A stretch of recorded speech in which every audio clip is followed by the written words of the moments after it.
Take you back live to Mount Washington, New Hampshire, a place where the winds are always an issue. In fact, when you combine the winds with the bone-chilling temperatures and at times get this 12 feet of snow, you can see why working up on the mountain is a job worth weathering. Stephanie is at the base of the mountain tonight, but she's been on top of that mountain for a few days now. And Steph, what are conditions like at the very top of that mountain? I'm dying to know this. Well, it wasn't very bad when we were up there. As a matter of fact, we took a snowcat, just like this one behind me, up to the top, and we had temperatures in the single-digit range up into the teens, so not all that bad temperature-wise. And the winds were quite calm, only 40 to 50 miles per hour, which is really child's play relative to the gusts they have seen up there. They have seen gusts up to 231 miles per hour, and that is actually the record surface wind speed in the entire world. That occurred on April 12, 1934. Now, of course, record wind and frigid temperatures are only two of the many reasons that being an observer on top of Mount Washington is a job worth weathering.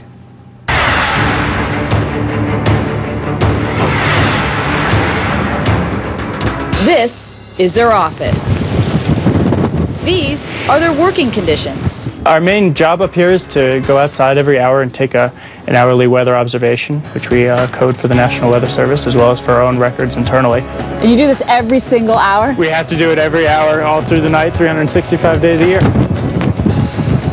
And for scientists like Jim Salgi, that means an 8-day shift on the summit, where they eat, sleep, and basically live for the weather. Highs today will only climb into the lower teens. Winds will be west 40 to 60 miles an hour with higher gusts possible. It's that wind that gets everyone's attention. Mount Washington averages 104 days a year of hurricane-force winds.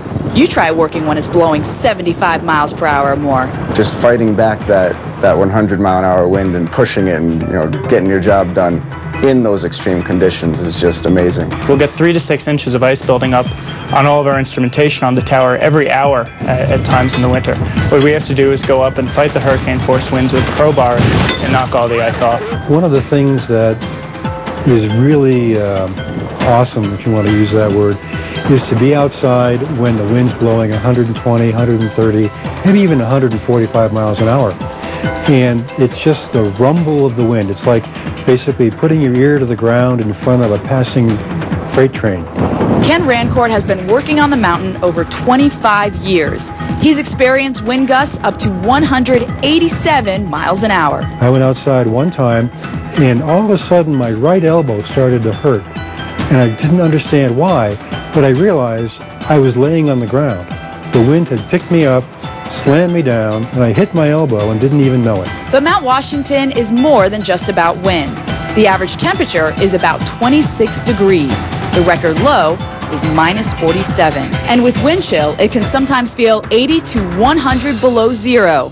Visibility is also an issue, as fog is reported over 300 days a year.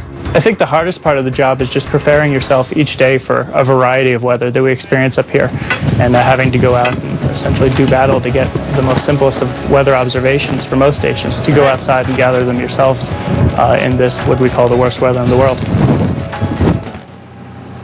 Now, there are some days where they actually have nice weather on the highest peak in the Northeast. And, Mike, believe it or not, I'm told you can actually see Portland Harbor, which is some 70 miles away. That's some good visibility. Steph, from the pictures you showed, I would guess that winter's probably the worst season they have up there.